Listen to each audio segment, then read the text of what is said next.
Peace and welcome to the culture here on the Black Star Network. Folks, we got a great show for you. So much to talk about. First,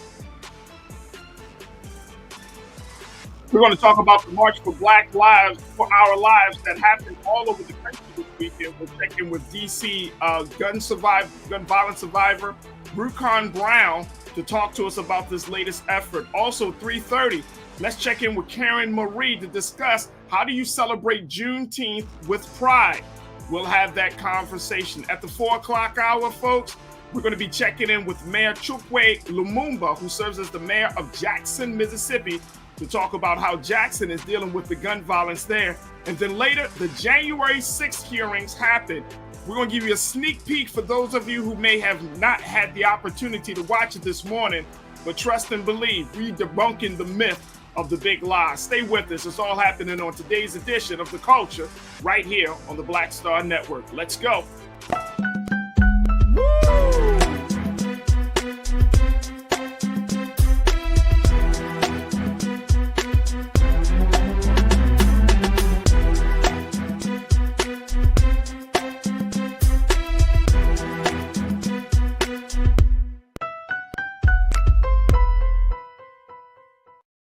All right, folks, welcome to the show. I hope that you had a great weekend. I had a fantastic weekend. We got so much to talk about, man, a lot of big conversations that we're going to have today. And so I'm very, very excited about what we're going to discuss, the voices that we're bringing to you, just some exciting stuff. First and foremost, let's jump right into it. First and foremost, the March for Our Lives. This is the effort that was brought together and organized by students from around the country, particularly after the mass shooting at Parkland just a couple of years ago, where students said enough is enough. And as a result of what we've seen at a number of schools across the country, the discussion about Uvalde, the discussion about gun control is brought to legislators from the mouths of babes, as they say, students, young people who are leading the effort to say enough is enough. And across this country this past weekend, folks, thousands gathered together in places like DC, New York, Los Angeles, and all across the country. And today we are just really, really excited to have one of the organizers for the March for Our Lives rally that happened in D.C. this past weekend. He's 20 years old. He is a gun violence survivor, and he is an activist and organizer, Ruquan Brown. He's going to be joining us in a moment. Also joining us, of course, on Mondays, our culture crew. We're going to be joined by Mr. Jules P. himself and our sister B. Fly. So we want you to be a part of this conversation. No conversation is complete without you.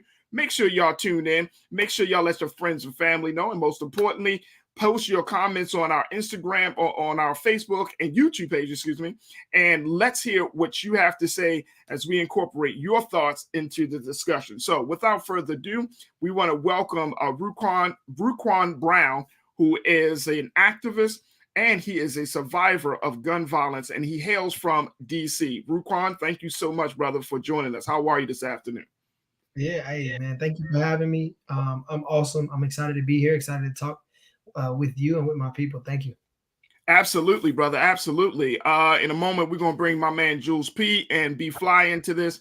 But first and foremost, Ruquan, let's look at this larger issue of gun violence. For those who may not be familiar with the work of the March for Our Lives, this comes out of a space of pain and working towards a space of power. Give us some more insight behind that, bro.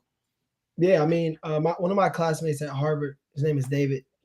He's one of the co-founders of March for Our Lives, and they started it back in 2018, almost out of necessity. I think like that's what happens with a lot of these movements is sometimes we don't even choose to start these movements. They happen because they have to. David and his classmates started this up, and they've been able to use it to not only get some laws and legislation passed in favor of not pro or anti-gun, but just gun safety, which is just the absence of gun violence in our country. But they've also been able to foster up some conversation and support some conversation about what's actually necessary to support people in this fight against gun violence. I'm as a youth organizer, I've done youth work, youth development work, I've done community organizing and activism work in the city of Baltimore and around different parts of the country. But this right here, to see young people, to see students, to see the next generation really taking the lead on this, I'm really surprised that legislators and policymakers and other folks aren't taking you guys seriously, because just in DC, I mean, you guys were able to assemble thousands of people to come out. Talk to us a little about that. Well, I think there's a few things going on there. One, a lot of young people care about this issue, but a lot of old people do too, because my grandmother cares about this because her grandbabies are in school. Her grandbabies are living in the streets where these people's lives, our lives, are being taken, right? But on an additional level, I think that politicians are taking us serious. They're taking us as serious as they know how to. I think that America doesn't currently have the infrastructure to support people being taken care of. People are not taken care of accurately and adequately in this country. It's not going to happen tomorrow or the next day. And I think that what my conversation about love is to sort of regurgitate the current system, is to uproot the current system and the current structure of this country so that politicians are even in a place to actually support students. Politicians have so much to lose when they listen to students that they're not willing to lose right now. And I don't know that that's entirely their fault. I think that's the fault of the founding fathers of this country. And that's the fault of the people who support that current infrastructure where if politicians agree with students, then they don't get paid anymore, right? And so we have to make, the country owes it to us, the country, not me, not young people, but the country owes it to us to redo that fabric so that money is not God anymore and that love is God. Ooh, brother. My man, I'm feeling that right there. One of the things that, and you're talking about making people listen, David Hogg, who serves as one of the other co-founders of March of Our Lives. Keenan, let's post what Mr. Hogg had to say on this. This is one of the former students of Parkland. He posted, he said at this weekend's past rally, if our government can't do anything to stop 19 kids from being killed and slaughtered in their own school and decapitated, it's time to change who is in government. Ruquan. That's it, bro. That's it.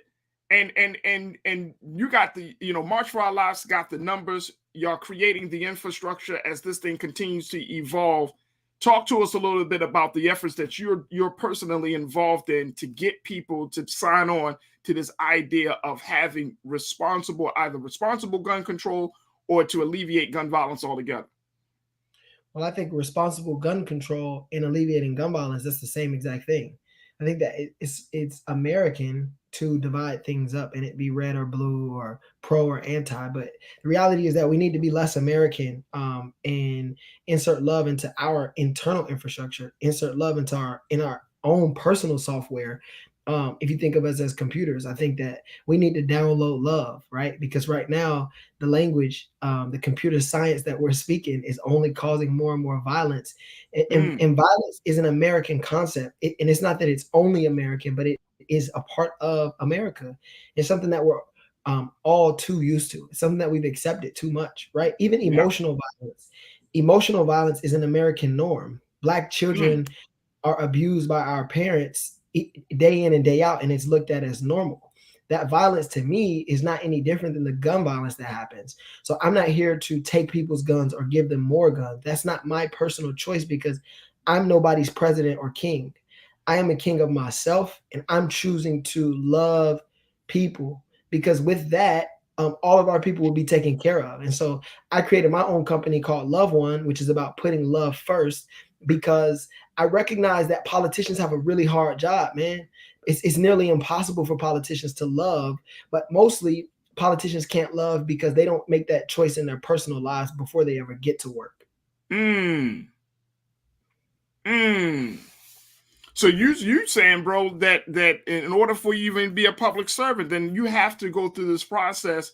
You have to go through a self-evaluation process. You got to see where your heart really is before you even get into this work, and then constant reevaluation, because we know that the work of public service can change people. Is that what I'm hearing correctly, bro? I think you're saying it precisely, man. We accept any and everybody in politics, right? Like if you have the right degree, you can be a politician. And I think that's disgusting because we've had the same types of politicians for hundreds of years at this point, and our country has not progressed in anything other than finance. Mm. And I think that's disgusting because our people are getting are becoming more and more broken. Our communities are getting more and more unsafe. The wealth gap is increasing more and more. The knowledge gap is increasing more and more. There's literally been a whole another realm of academia and wealth of knowledge that has been created in the multiverse and Web3 and crypto that Black people have no, at like 1% of us have any understanding about. And even in that 1%, it's a very small understanding of the wealth of that knowledge. And so I'm just saying that to say that this conversation for me is not one of just gun violence. I think that my stepfather was murdered in Tulsa, Oklahoma in 1921. A mob of white people murdered, slaughtered, and destroyed those Black people in that community. And those are my ancestors. The damage that was done 100 years ago is why my stepfather was murdered. My stepfather wasn't murdered because there were guns or because there weren't. My stepfather was murdered because there's a city and a nation of broken people, broken legislators, and broken constituents. And this country has a responsibility to heal the people that it's broken. But this country has to also make that easy for people. And that's what I'm here to talk about. That's it. Like, if you and I love ourselves, our communities will reap the benefits of that. Not only will we personally, but so will our communities. I think that's what's most important. How is it possible for us to have is it possible for, based upon where we are, you looking at this, and I love your analysis on this, brother Ruquan, is it possible for love to be restored in this country at this point? Because some people have given up hope, and I'm an optimist. I'm not one of these people that say, oh, I'm a realist, so it will never happen. I'm an optimist. I believe that it can be restored. It's just going to go through, it requires a process. It requires the will and the commitment to do it. Do you see it the same way? Do you think it's possible for us to restore the love after all of this hatred has been dominating our culture and our lives? I know it's possible. I know it's possible because I see brilliant people make the choice to love all the time. I know that there's a very steep price to pay to love because you have to be willing to give away what you think is most important. For instance, a father who decides to truly love his family oftentimes has to take off and give away what it means to be a father in America. Because in America, what it means to be a father is to usually be absent from your home because you're so busy doing work. What it means to be a father is to not have much knowledge on what's going on in the lives of your children and to leave that to your wife. What it means to be a father is to be better known by the world than by your family. But a loving father will begin to take away those false identities of fatherhood and place himself in a space where he may not be affirmed by the outside world, but he will achieve love. And I think that in our pursuit of love, see, Americans, we're so concerned with being the greatest nation. We're so concerned with being number one. That seeps through not only through from government, but even down to academia. It's this concept of competition and domination that Americans live by. You can't love and dominate at the same time. I, Yeah. as an American, have to be willing to give away my desire for domination in pursuit of my desire to love. And I don't think that many Americans are going to choose that today, but I do know that that's what the right answer is. And so when I speak on these platforms about this, I'm not even speaking to Americans who are alive right now and not listening. I'm speaking to my great grandchildren who 100 years from now will be wondering, what is the answer? What is life about? And so I'm speaking to them directly saying that it's about love. And there's going to be a price you have to pay to love, but that price is all too worth it. It's more of an investment than a price. Mm, mm, I'm just letting that marinate for the people watching him, brother. That's all. I'm just letting it marinate. I want to bring in my culture crew. We got Mr. Jules P, and then in a moment, I think we should be reconnected with B Fly. Jules, you hearing my man Ruquan Brown checking in? What are your thoughts? What are your questions for this conversation, bro? Brother is definitely reminding me of our journey when we first came up for when we were coming through the ranks of community activism. So he definitely reminds me a lot of us and how we moved through the community. A couple of things. For one, I want to commend you first and foremost. You talked about investment. I definitely want to invest in you because what you're speaking on the platform that you're representing and the history and knowledge that you're presenting and spewing out is beyond fascinating because, this is what we need to hear from the youth. A lot of times we want the youth to lead, but we don't hear the voices and we don't hear the knowledge and the message that we're getting from the youth all the time. So I want to commend you first personally that you were doing the right thing. You're on the right track. And I'm going to continue pushing in your success in the movement. The second thing I want to focus on, Farajii kind of took the question a little bit, but about the love. It's like, I agree with you 100% about bringing the love back. And so my question is, let's start with, lower level. So from community, from neighborhood, like bringing the love back into the community and then spreading it to the masses from city to city, then state to state, to nationwide. How do you think that will be the most effective way to get this, goal accomplished of, spreading the love to stay? Because that's what starts with. We can't just talk about just gun violence. It's literally just spreading love because we live in a world full of negativity. So how does spreading love first impact what can be done and change in this community? I think first, I don't think of love as anything to be spread. I think of love as something to dwell in and something to do. And so I'm not so concerned with you experiencing love. I'm more concerned with me experiencing it. Because if I experience it, then you have no other choice but to experience it. And I think Americans are so conditioned, again, myself included, to worry about what you're doing on your Instagram or what grades you have or what type of car you're driving, that I haven't even decided within me what I truly want. So my pursuit in love starts with me. I recently quit playing football at Harvard because I'm not able to love me. I could have stayed on the team. I had 25 offers to play at pretty much any school I wanted to play at. I'll be in the league in 2 years and I'll be a millionaire, which has always been my dream. I'll be able to put on for the hood. But the reality is that throughout all of that, although there are other people I can help and I can spread love, I would be without love. And so the first step to community, any sort of community healing is personal healing. Like community is only a compilation of individuals.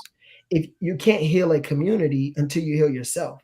So I owe it to me to put myself in the spaces, to invest resources in myself, to love me. I can't think about Black people as a whole every day. because then I'll be neglecting myself. And that, therefore, is not love. So, what I know is that if you and me are responsible for ourselves, love will pull us together. And then we'll be able to, us three, go and make impact on our community. But we're going to die before we can ever change the entire race. And you and I, a part of love, have to accept that as truth. You and me are not going to be the saviors of this race. Jesus Christ came to die for us, and even he could not save the world in the way that people wanted him to. We have to accept this reality that is, bro, we're not going to do everything. What I can do, what God put me here to do, is to tell you to love yourself. It's to tell you to abandon these systems, to tell you that your worth doesn't come through your 40-hour work week, and your worth does not come through dominating women. That's what I'm here to tell you and me, so that you and me can be an example for David Hall, whom I love, who's a great man, but I just mean the other white men in our society, so that we can be an example for these loveless people. And that's going to live far beyond us. But listen, y'all, we will not see the fruits of our work in our lifetime. It's not going to happen.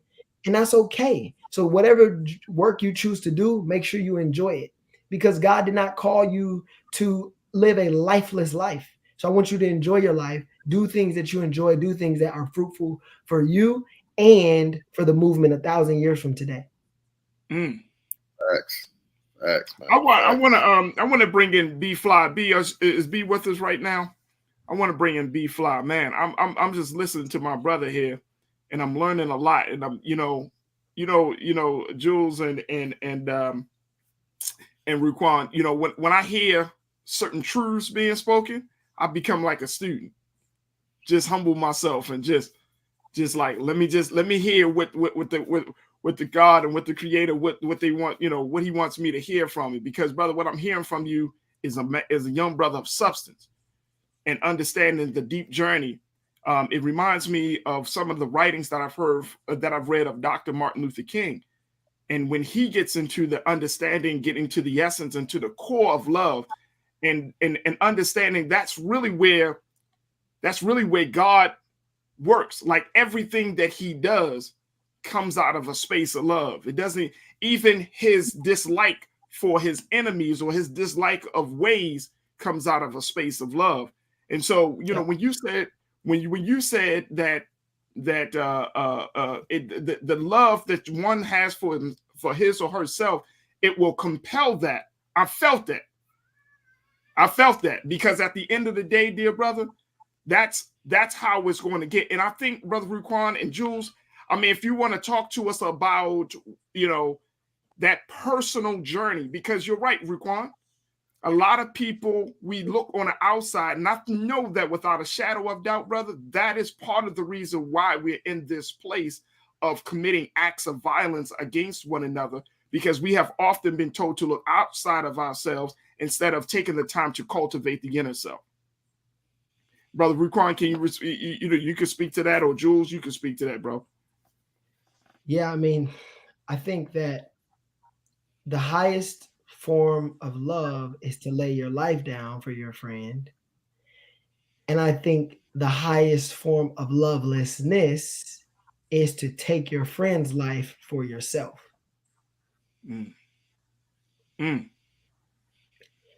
I said the highest form of love is to lay your life down for your friends. And the highest form of lovelessness is to lay your friend's life down for yourself. All that has been happening in America is the highest form of lovelessness. And what Americans have done is replace that love for a pursuit of personal accomplishment. There's a book that says in the end times we'll be lovers of self. And I don't want you to get that word lover confused with the true definition of love. In the end times, we will be worshipers of self, and we will put ourselves as individuals above each other.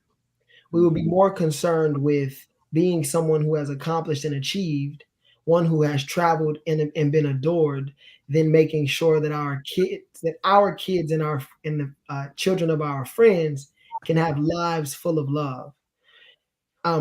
listen, the conversation that I'm having is one that you can only understand if you know the language of love. I'm speaking a language that is foreign to most Americans. And people will often ask me why my language doesn't contain the same rules as the English language. I'm not concerned with personal profit. I'm not concerned with personal achievement. And you can't be either if you want to love. And that's the bottom line. So when I address politicians and I say, you guys are broken, ignorant, and irresponsible, there's no lie or even rudeness in any of those three statements. They're all true. Because to be willing to devote yourself to years and years of academia and still be ignorant to the brokenness and the hurt of people is broken, ignorant, and irresponsible. Mm. It is true. Yeah. I'm not going to be subject to that level of brokenness, ignorance, and irresponsibility because I'm going to respond to my ability and be responsible.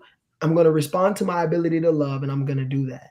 And whatever the price is, if the mayor doesn't like me, if I don't get to sit at the seat with the most famous people in the city, I don't care because I really love myself. I really enjoy the work that I do. I really have a good time sitting in my house watching TV or jumping on these calls with you guys or reading bell hooks or rubbing my own shoulders when they hurt or spending time with my friends. Like I love those things. So the final statement that I'll make on that particular question is I don't find my strength and worth in anything that America says is good. If I leave college, I'm still great. If I quit football, I'm still great. If I'm a millionaire or not, I'm still great. If I have a wife or not, I'm still great. If I have friends on Facebook or not, I'm still great. If I have followers on TikTok or not, I'm still great. So now what can you buy me with? What can you manipulate my policy writing with? There you go. Nothing. And I'm calling all politicians to take that stance that I love me so much that I'm going to love you because I know what it's like to love. Let me just say this, Brother Ruquan. Your words, your whole presence right now is inspiring. And I know a lot of our watchers, folks are checking in on our YouTube page, on our Facebook page. It's inspiring, brother, especially coming from the fact that you are a young Black man with this sort of perspective on such a big issue. Because I think we often look at the tangible. We talk policy. We talk, gun control laws and all of that, measures and red flags and all of those things. But to get to the very essence of a situation, you're talking about what you're saying, which is love. And looking at where we are in this country. And I think we need to put the mirror up, brother. We need to put the mirror up to show we don't love each other. Yeah. As much as we say we do. We quote unquote say, oh, we're all Americans, but the love is not in the heart. Precisely. So it's not there. I gotta as we wrap up this conversation, and you brought on. What would you invite? Is there a place that you would invite, whether it's a website or any other resource that you would offer as we have this conversation and have people been listening to you? How can people learn more about the works that you're doing, support you in the works that you're doing? How can we get involved in the place to be in the place that you're in? Well, I'll give you 2 or 3 steps. One is simple. Is just go to usemorelove.com. And so there you can purchase some of my products to support families and communities that are impacted by gun violence, particularly Black families and communities impacted by gun violence. But you can also learn more about love and the steps to take to have a better understanding of it. I didn't create the concept of love, so you won't be learning it from me. I will share some of my experiences, but also I've listed a book by Bell Hooks called All About Love, which changed the game for me in my mind and my heart in my pursuit of love. So I encourage that. But then in addition to that, you can go to my personal website, ruquanbrown.com, where you can bring me to your school or to your workplace to speak to your students or to you and your staff about how to make love a centerpiece for whatever work you're doing. That's why I am who I am, because love has been a constant presence in my life. And when love was absent, my life went in the wrong direction. And a lot of our lives are not where we want them to be. We don't have positive self-esteem, etc. So you can do that. And then you can also just look me up on YouTube, and I talk about things like this all the time. That's what it is. Ruquan Brown, 20 years old, DC native, doing phenomenal work of restoring love first within himself, and then, of course, teaching others how to do it within themselves as well. Hey, Keenan, let's go to ruquanbrown.com. I'm up on the page right now, brother, very quickly. And, such a beautiful website, just a beautiful expression, just a great platform as we have this conversation about love. Ruquan Brown, that's RUQUAN Brown.com to get more information about Brother Ruquan, the works that he's doing, and most importantly, the love journey. And he's doing, there it is right there, Ruquan. Check that out, brother. Got you right up there. Are you the truth? I love that. I love it, bro. I absolutely love it. Look, we're going to have to jump off, but Ruquan, let me just say this, brother. You always have a home here on The Culture, here on the Black Star Network. We would love to bring you back to continue to have these conversations. So please do not hesitate to hit us up. Let us know whatever next moves you were making. Continue to update us on the work that you're doing with the March for Our Lives. And most importantly, how we can add to the movement of love that you are embarking upon, brother. So thank you so much for your time, Ruquan. Thank you. We truly appreciate it.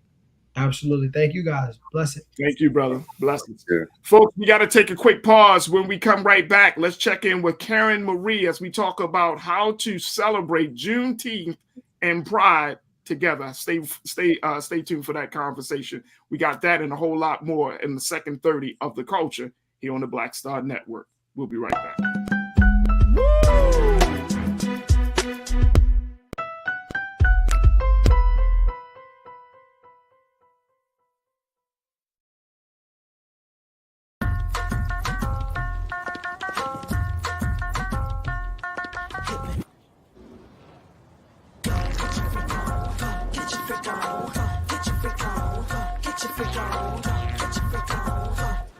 Verizon just gave us all a brand new iPhone 13. We've been customers for years. We got iPhone 13s too. Switched 2 minutes ago, literally right before this. iPhone 13 on us on any unlimited plan for every customer, with plans starting at just $35. All on the network more people rely on.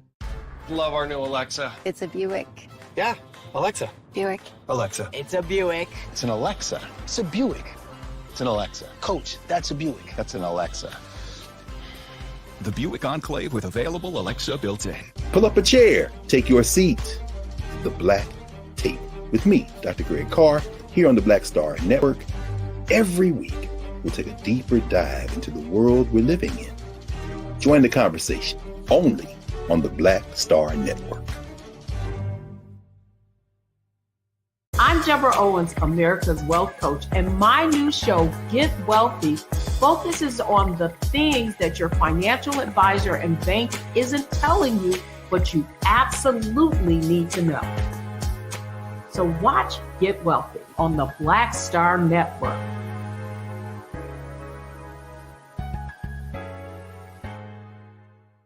Folks, Black Star Network is here. Oh, no punches! I'm real revolutionary right now. Support this man, Black Media. He makes sure that our stories are told.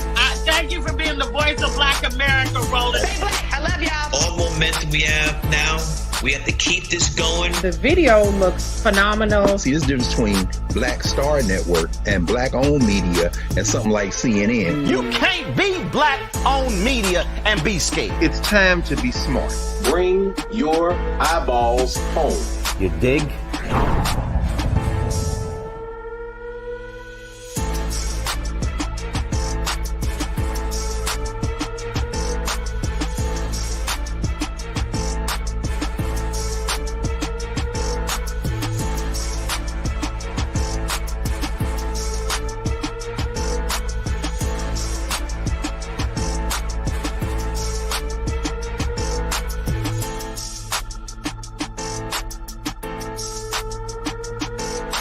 Hi, baby.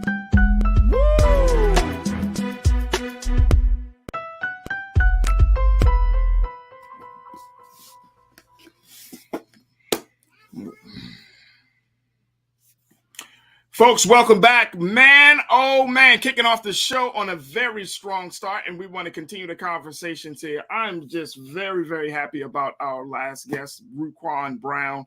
Man, such a powerful young brother, and I'm so happy we were able to get him on to share with you his message. So much to look forward to. All right, now I'm going to keep the hits coming, folks. What we have now, as we have that conversation, we got to have, and if Ruquan said that we create or we commit emotional violence each and every day, especially within the Black community, which is why, per my man Jules P, culture crew member, let's bring Jules and let's bring B-Fly into this discussion. As we've been talking about this situation of how to celebrate something very important. We have Juneteenth that is happening now this month, and we have Pride. And I think that what we had from the previous conversation talking about love serves as a strong foundation for this next discussion. And I wanted to bring in a sister who I was very, very impressed to connect with because she wrote a piece about this very issue last year. She re-released it this year, and I'm so happy that we were able to bring her on to talk about why and how do you celebrate Juneteenth, which is supposed to be, quote unquote, the very, very end part of slavery, and letting our people know that, to celebrating where we also are in the struggle for the LGBTQIA community. So I want to welcome to the Black Star Network, Karen Marie. Karen, thank you so much for checking in. It's good to have you. How are you, sis? I'm doing well. Thank you for having me. Absolutely, absolutely, Karen. I listening to Ruquan set this conversation up really, really well, because it allows us to start to look at the humanity of all parties involved. And I have to say, my guy Jules P, one of our culture crew members, he said, Farajii, I want us to have a conversation about Juneteenth and Pride. And then B-Fly was like, oh, we gotta have it. We got to have the conversation. How do you celebrate those things in a way that understands the complexities of Blackness while also understanding the level of the evolving struggle of history as well as changing identities in that conversation? So you wrote a piece about this. Talk to us a little bit about your work, Karen. Absolutely. I wrote a piece about this for the Buckeye Flame, which is Ohio's only online LGBTQ+ digital publication. I'm also the president of the board there. And the conversation was happening Juneteenth, corporations were corporating and they were, making that decision to have that be another holiday, like a federal holiday. And a lot of that happened in Pride Month, so that's Pride Month, and corporate structures will capitalize as much as possible on the LGBTQ community, especially during June. I used to work for a youth center that supported and served youth that were LGBTQ+, and we had all these conversations with all this nuance in there. And so I was like, we need to understand how those history intertwines and how all of that is connected. The theory of oneness talks about, all of us being connected. And I don't know if we all have the history that we should around that. There have always been Black queer people. There have always been, Black folks struggling. But when you're in survival mode and when you're trying to literally escape enslavement, the conversation is not really about sexuality, right? We're not having conversations about gender and sexuality. We're having conversations about staying alive and attaining freedom. Mm-hmm. And what structures create that. And Marsha P. Johnson was a Black transgender woman who started a riot around police brutality. And that is where Pride started, at Stonewall. And that was where Pride started. And I don't think a lot of people put those connections there. If Juneteenth doesn't happen, we're not free. And if we're not free, then Marsha P. Johnson doesn't start the conversation around the inequities that are happening with Black transgender women. I mean, violence is one of the things that Black transgender women experience at an extremely high rate. At this point, I think in 2022, there are 49. I may be wrong about that, so don't quote me, but 44 to 49 Black transgender women have been killed in this year alone. And so when you look at those stats and any marginalized or historically marginalized group, you're going to have Black folks that are even more marginalized. You know, Kimberly Crenshaw talked about intersectionality in 1989, coined that term around being Black and being a woman, because a woman was being discriminated, you know? And so when we look at those type of things and how that has cumulative impact and how that stands in our community, it's a very important conversation to have. So I wanted to provide some facts. And then also I never want to just leave facts and then leave people up to their own devices. I try to give some suggestions about how that can look if you're not Black or if you're not LGBTQ+, and then support and celebrate and center those folks that have all those intersections. So Karen, and then I'm gonna pass it to our sister B Fly, co-founder of Blackwater Production House, and she's an amazing artist. But Karen, to your point, and I want to make sure that we drive this point home. Marsha P. Johnson, activist, self-identified drag queen, performer, survivor. This was the person that started the Stonewall riot to the point now where we're talking about celebrating pride. There would be no pride if it wasn't for this Black transgender woman. Absolutely. And with Sylvia Rivera, who was a Latina transgender woman, they both started this together. And originally they started a house, services for young people who were, at the time it was transvestite. So STAR was for transvestite. The T was for transvestite. But now, obviously, language has evolved. So that was transgender. And so, yes, she started it. B Fly, when you hear this, and I know you're taking it all in, B, because you quiet as a church mouse right now. You're taking it all in. What's your question? What's the spirit telling you? What's the energy you getting right now? I'm feeling like there needs to be a further conversation on what it means to be a Black family.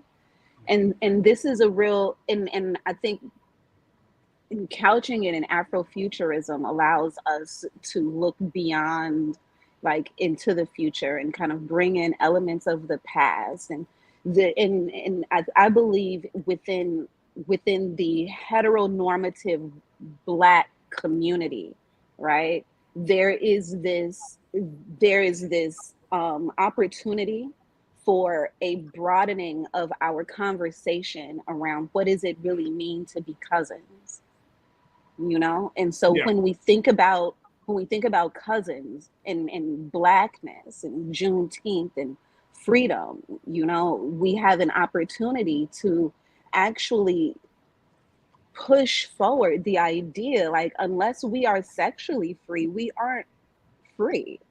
And that's where we need to be able to bridge this other conversation, that is real and is necessary, and over the past, I want to say at least decade, there has been real work in pushing the minds of our elders, in pushing the minds of the traditional Black family, the traditional Black church, in order to open up, what it means to be a contemporary Negro. And the contemporary Negro needs to be sexually free. Like, this is real. We can't say our other beloved N-word, but at the end of the day, the Negro is not a monolith. And we need to be able to express this in a multitude of ways together, So I appreciate the link between Pride Month and Juneteenth, you know what I'm saying? In a different way than having Black History Month also shared with all of the presidents. You feel me? You know what I'm saying? So it does feel one, and it feels loving, in a more broad sense of love that Ruquan is trying to let the world know, past the emotions, but into the emotional responsibility you know. And so I'm grateful to be a part of this conversation, you know, with another female, another woman thought leader, you know, and that's what's up, you know. So tell me, is there anything that we can help do within that conversation? Because there is this, there's this gray invisible line, you know, within the Black hetero community, you know, and the LGBTQ plus community. Like, how do we actually have a conversation that allows our 80-year-olds to also be in on it, in with it, and to understand how the traditional idea of the Black family is holding back other Black people and ourselves, you know? Great question. Fantastic. Aaron, what's your take on that? That's an unbelievable question. And so going back to what Raquan was saying, it really starts internally, right? So there are a couple of structures that you mentioned that I want to talk about. So when you're looking at religion, on the other side of love, I don't believe is hate. On the other side of love, I actually believe is fear in terms of how we move. And so when you look at religion, and I was a preacher's kid growing up, you know, when we look at how we view religion, is it fear-based? Is it shame-based? Is it guilt-based? You know, I watched the Left Behind series. I was afraid to die, to go to hell. And I thought that when I was with a woman, because I identify as pansexual, which means that I ascribe to gender. Like, I don't ascribe to gender. I mean, it means I'm attracted to people. And so when you look at something like that and think about God as energy or spirit, all these things that we like to talk about, for me growing up, it was really challenging hearing like hateful rhetoric, shameful rhetoric, guilt-ridden rhetoric around my gender, around my role and how that looked. And then also what my purpose was, how I was to serve and supposed to find a man and find a husband. And that was like my sole purpose. And I believed that there was something more possible. And to me, that actually comes from a space of love. And when you're looking at fear, if I am like, oh, I'm not in this role, I'm not in this box, or I'm going to go to hell. You know, I truly believe when we look at the Bible as it is published now, you know, that is an iteration that was meant to keep us enslaved. That was the slave owners' Christianity. And I think God is much bigger than we can always understand. And so when you look at religion, it really is a construct, right? So in terms of faith, spirituality, and all of that, it's a construct. And it tells people, these are your rules. This is what you're supposed to do. If you don't do these things, then you're going to go to this scary, fiery place and lake of fire. And when I think about that in terms of how I identify in all kinds of different diversity dimensions around class, around race, around gender, around sexual orientation or sexuality, there's a freedom that gets to happen there too. And so there's a lot of work that I had to do to unpack all of those structures and belief systems that I had that told me that I was supposed to be a certain way. And when people do that unpacking, I think fear actually makes us not explore because we're scared of what we might discover. And the truth is, there are so many people that anybody that I know that is secure in their sexuality and secure in their gender is not afraid to explore because they're like, actually, I subscribe to gender roles. And actually, I like being a man. I like being a woman. And there's no question about it. But that doesn't mean that I can't explore or learn or understand something different outside of what I know or was taught to know.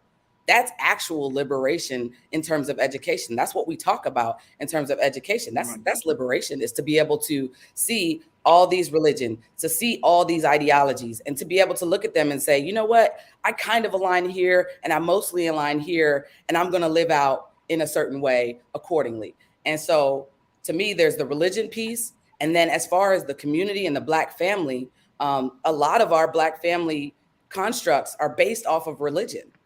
And when you deconstruct religion first, and that doesn't mean don't be religious. That just means like understand why these rules were created. Why couldn't I have a skirt that was above my knee? You know what I'm saying? Like, does God really care about that on the last days in evil times about where my skirt is? And so when I'm thinking about that, once I do that, then looking at the Black family, like family can be who cares for you, What are our socialized beliefs around love, around relationship, around nurturing and caretaking? Why are those roles specifically only given to women generally? And when you look at those types of things, then you can start to say, okay, well, here's maybe where some things I don't really align with, and then move accordingly. But if you're moving in fear, then you are always going to be stifled, and you're going to be guarded, and you're working, and you're guarded. And when you're guarded, not even the good can get in. So we can't even get to talking about celebration until we can unpack and move in love. And that does leave you vulnerable. I'm not saying that it doesn't. What I'm saying is that, to me, the cost of living in fear, the cost of being guarded and not letting anything in is too much. Hey, you know what, Karen? And I wanna just pull up this quick excerpt from your piece that you wrote last year that you re-released this year. Keenan, let's post this quote on the board, please, brother.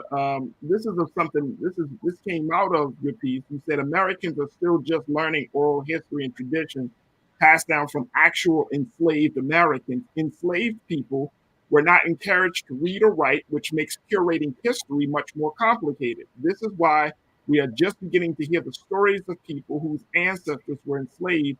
Many movies, documentaries, and series attempt to capture the history and stories of pre-Civil War America. You also said our work is to continue learning, acknowledging the truth about our past as a country, and working to remove disparities and barriers in terms of access for African Americans and Black people in this country. The acknowledgement and celebration of Juneteenth is just the beginning. So I think, to your point, you know, we have to get past the barriers. First, we got to recognize that we have been imprisoned, so to speak, right? For lack of a better word, we've been imprisoned. But we got to get past this fear. And I love how you just said it. Like, you know, no, that may not be how you love. You know what I mean? Like, if you are a heterosexual man or heterosexual woman, you know, you subscribe to certain, you know, I'm gonna have a wife and I'm gonna have a husband and all of those things. That's fine. But there still has to be an understanding, like, you're not the only person in the world who thinks like that. And you're saying letting the good in, be willing to listen, to find, and this is the point that I take, Karen, to find the humanity. Like, you know, you're still a Black woman at the end of the day. So if I'm talking about liberation for Black people, I can't be like, well, I'm talking about liberation for heterosexual men and women, not liberation. I mean, that's just getting silly. You know what I mean? And it's counterproductive to where we're trying to go. Jules, I want to give you a quick opportunity because it was because of you, Jules, that we're having this conversation. What's your take so far, bro? So one, I want to thank you, Karen, for your insight and your education and your knowledge passing on to us, because here's where my conversation sparked. I'm always taking the fact I love being not the smartest person in the room, because that gives me opportunity to listen and learn from so many around me. So here's the way I tied the correlation. I was looking at, you know, from the outside looking in at the LGBTQ plus community. And I was like, okay, it's one thing to be a part of that community. It's also one thing to be a part of that community and also be Black. There's two different sides also, in the same way that you're dealing with regular America. It's always two different fronts. The way that it's marketed, the way that it's branded, the way that it's sold is different for the way it is for inclusion of the community versus the way it's of the inclusion of the community of being African American as well in the community. So here's where my interest has sparked. I was looking at, you know, Pride Month and then Juneteenth as well. And then it's like now taking, and we're talking how, you know, I guess the theme of the show would just say is from Brother Raquan talking about love. You know, I always lead with love. So all my questions come from that basis. So how do you take something that was marketed for love? So, but I'm not even gonna say marketed, but I'm saying used for love. So being a part of that community and also being from Juneteenth from 1865 to now, celebrating that, you know, mark of Juneteenth, the love of community, the love of thyself. How is that now being taken from us? And now it's no longer about love. It's not about marketing dollars. So now I learned a term this weekend called rainbow washing. So you have a term called rainbow washing, which is these corporations and companies are now just throwing pride rainbows behind their logos and don't even support the movement, don't give a damn about the movement, don't pour it to the community, don't show any type of support or love to the community. And then the same thing now is just trying to be taken with Juneteenth, when Walmart tried to attempt to bring out products for Juneteenth. You're taking celebrations now of our freedoms and our choices of love and trying to market dollars off of them, which I don't like that part of it. I feel like being a part of these communities and coming from these aspects of freedom that we're coming from as part of Juneteenth is celebrations within. It's with eternal. It's with the love with communities that were also shared in together. It shouldn't be something that's marketed and taken away from us now as a national holiday, or now as something that should be broadcasted and put on all these shows and TV networks and all these corporations and companies trying to join in on it and not support us. That's the difference. Y'all using that for y'all bases for saying things, but they're not supporting us. And that's where I get that's where I have my feeling for bringing up this conversation, because that's not fair to your community, our community, Juneteenth as a whole, or being in those communities and without love and these corporations as a whole together. Yeah. Joel, thank you so much. Karen, what's your take? I mean, thinking about what you just said,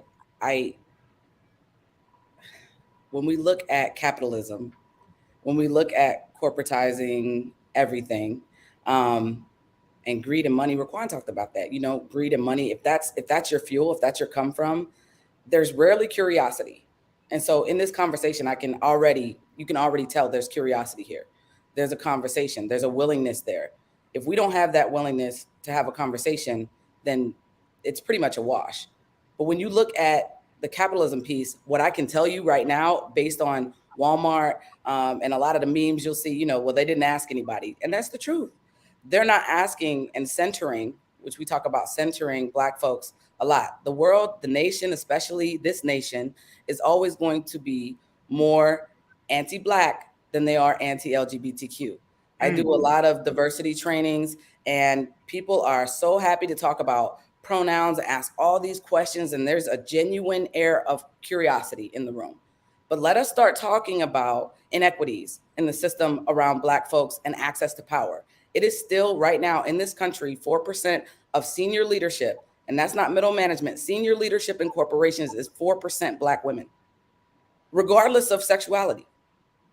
So when you look at that and you don't have people standing in the center giving suggestions, or there's a tokenized person that may be also centering white supremacy or white supremacy delusion, when you look at that, I can't have the right type of celebration, because I'm centering what I think people want instead of asking people what they want. And there's going to be a myriad of things that people want to have celebrated, how they want to celebrate. For me, I'm going to be like, all right, well, I want these things. I want quiet. I want rest. I want time away. I want, access to travel and do those type of things. But for some people, they may be like, I do want a celebration. For me, I would say I would want people to have access to the history, to the awareness, and not be writing laws about banning certain books or conversations that accurately depict and storytell our history. I would rather that. And then stop there. Maybe you could stop there and leave the rest for us in terms of celebration. There's so much that is not centered on Black folks in this nation. When I go out and I encounter police, no one's saying, oh, are you gay, before they are brutal to me. You know what I mean? Right. So like when I think about that, I really have to step in and say, okay, are you centering the requests of Black folks? Are you centering the requests of LGBTQ plus folks? Do you have any Black LGBTQ plus representation? Because at the end of the day, if I'm in the closet as a white gay person, then I'm not experiencing any of those disparities. And Karen, that's why, and we gotta have to stop it here, but that's why we need to have a discussion, right? Because at the end of the day, there's so many complexities. And look, I'm learning, and I think a lot of other folks learn, you can't run away from reality. You can't run away from it. B and I talk about this. I mean, people act like we could wish upon a star that certain things didn't change. We can say, oh no, this is not what it is. No, you can't run away from reality. You have to deal with the issue right then and there. So I'm just very excited about the fact that we can at least have a conversation, and we'll continue to have more conversations, because there needs to be a repair to the Black family. There's damage to the Black family. There's no love. The love is being lost in the Black family. And at this point, if we don't work to try to bring us together, regardless to our preferences, regardless to our religion, and all of these barriers, we're going to find ourselves at a huge loss, because the system of white supremacy benefits off of that. Capitalism feeds off of that. And we can't let them win anymore. So, Karen, I appreciate you, sis, for taking time out to just share some of your thoughts and giving us some deeper insight and something to take on to. How can people learn about more of the work? Because you're a poet, you're a thought leader, you're an author of a book. I mean, you got a lot of things going. How can people follow the work that you're doing? Sure. You can follow me at the OhioRestCollective.com. That is my personal business with my partner and fiance, and we talk about restorative equity through sustainable transformation. And so that really stands on the hinge that we should have access. It is our birthright to be able to rest and to be able to experience joy and to be able to heal. And Absolutely. So we talk about that through equity and all kinds of stuff, but you can go on there, the OhioRestCollective.com, and find all the things that we do. And we're creating spaces that don't ask you to be resilient, but allow you to exist and live and breathe and enjoy being yourself. There it is. There it is. Karen Marie, I appreciate you. Thank you so much for joining us here on The Culture, here on the Black Star Network. My pleasure. Thank you for having me so much. Absolutely. Folks, we got to take a quick pause. When we come back, we're going to check in with the mayor of Jackson, Mississippi, Mayor Chokwe Lumumba. Stay with us. That conversation is up next here on The Culture on the Black Star Network. We'll be right back.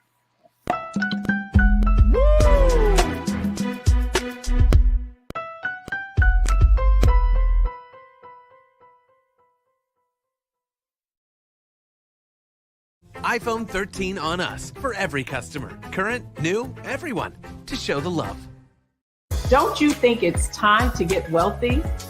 I'm Deborah Owens, America's Wealth Coach, and my new show on the Black Star Network focuses on the things your financial advisor or bank isn't telling you. So watch Get Wealthy on the Black Star Network.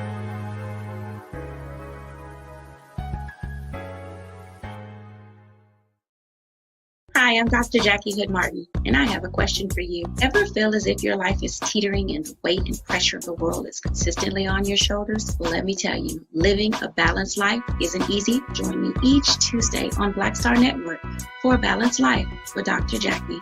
We'll laugh together, cry together, pull ourselves together, and cheer each other on. So join me for new shows each Tuesday on Black Star Network, A Balanced Life with Dr. Jackie.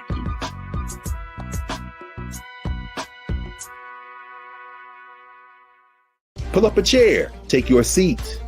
The Black Tape with me, Dr. Greg Carr, here on the Black Star Network. Every week, we'll take a deeper dive into the world we're living in. Join the conversation only on the Black Star Network. How about sushi? I just had sushi for lunch yesterday.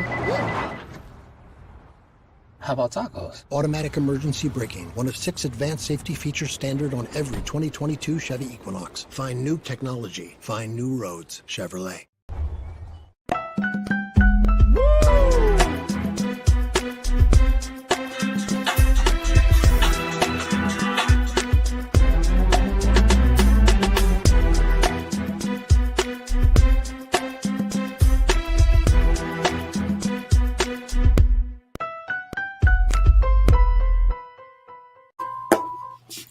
All right, folks, welcome back to The Culture here on the Black Star Network. The first hour, we just had some dynamic conversations talking about everything from March for Our Lives, and then talking about, honoring and celebrating Juneteenth this month that is coming up this weekend, and continuing to celebrate Pride for those of our families that are part of the LGBTQIA plus community. So having this important conversations. And folks, if you missed the first hour, you can definitely check us out on the replay. We would love to get your thoughts about that. I know many people have been checking in. We've been having these discussions for the first hour. Wanted to give you an opportunity just to hear what some of our special guests have been saying. This hour, we wanted to start it off talking about another element, which is, as we have been talking about all last week, which is dealing with taking everything we see nationally and breaking it down to locally, because we know that all politics is local. Change starts locally. And so we've been having in our series of conversations with Black mayors from across the country, to share with us things that are happening in their respective cities and how they are moving forward in spite of the national madness that we're seeing. So today, we wanted to bring on the mayor of Jackson, Mississippi, Brother Chokwe Lumumba, to talk to us about some of the work that he's doing in the great city of Jackson down in the South. Mr. Mayor, welcome to The Culture here on the Black Star Network. How are you, sir? Well, Brother Muhammad, it is a pleasure to join you and a pleasure to speak before your listening audience. Absolutely, absolutely. Mr. Mayor, I remember when you first got into office, everybody said, oh man, a Lumumba is in office again. Yeah. And down in Jackson, Mississippi. And I was like, oh boy, I can't wait to have my opportunity to talk to this brother about the things that are happening down in Jackson. Now, for those who may not know, your father was the mayor of Jackson some time ago. Is that correct, Mr. Mayor? Yes, sir, brother. That is correct. My father was elected to office in June of 2013. Unfortunately, he passed away 8 months into office. May God be pleased with it. Well, I appreciate that, brother. And I am just grateful to have had the great honor of living with my hero. And so obviously I'm proud of his work as mayor, but more importantly, I'm proud of his life, his body of work throughout his life, fighting for self-determination for our people. And whether I'm mayor, whether, I'm in my previous work as an attorney, in any field that we find ourselves, we have to be a part of a greater work of creating liberated spaces and self-determination for our people worldwide. Absolutely, absolutely. Mr. Mayor, let's talk about some of these things, and in a moment I'm gonna bring my culture crew back into this conversation. But I wanted to kind of get the ball rolling with you, understanding some of the complexities of being a mayor in modern day America. We've been talking to a number of mayors because as a result of that great conference of mayors that happened in Reno, Nevada. But we're seeing, and I'm seeing personally, and I'm gaining so much from, understanding the role of mayor and most importantly, Black political leadership in this country. We know that Black political leadership is under fire. We know that there is a huge demand from Black citizens, Black constituents, to make sure that our Black political leadership stays accountable and at the same time do what's right, not in the interest of the election, but to do what's right because it's the right thing to do. And so, talk to us about your approach to being mayor and to being a public servant. Well, my approach is heavily influenced by the fact that I was raised in community work, engaging with human rights work from a very young age. In fact, my parents made the very wise decision in 1988 that we would move to Jackson, Mississippi, not because we had family members here, not because they had some job opportunity waiting for them, but because my father was here in the early 70s, doing human rights work, doing work to build self-determined communities. And they thought it was important that we return back to Mississippi because there was unfinished business. And so, I approach my work as mayor in the same regard, trying to democratize power, understanding that cities like Jackson resemble cities and communities like ours around the country that have suffered from cycles of humiliation, cycles that see poor performing schools, failing infrastructure, a lack of investment, high crime and high poverty. These are all the cycles that we have seen. And so now, we have to present a new model that reflects the inherent dignity that all people enjoy and should enjoy and deserve. And so that's what we're trying to build. And so when we talk about democratizing power, what that looks like is realizing that as mayor, when I control a budget, that is one of the principal functions of governance. And so a budget is a moral document which should reflect the values of our community. And so we need to bring it to community. We need to allow participatory participation, participatory budgeting.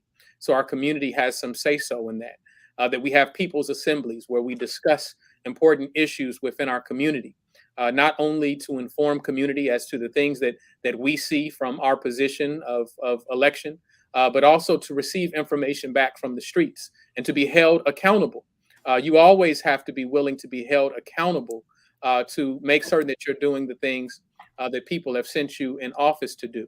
I will just conclude this particular question by saying that at one time, our mission in places like Mississippi was to get leadership that looked like us. Now our mission, as we sit in a state that has more Black elected officials than any other place in the country, now our mission has to be to get leadership that thinks like us, leadership which is centered on the principles that help build and develop our communities, that help generate wealth, and not only create self-determined spaces, but democratize power in every way.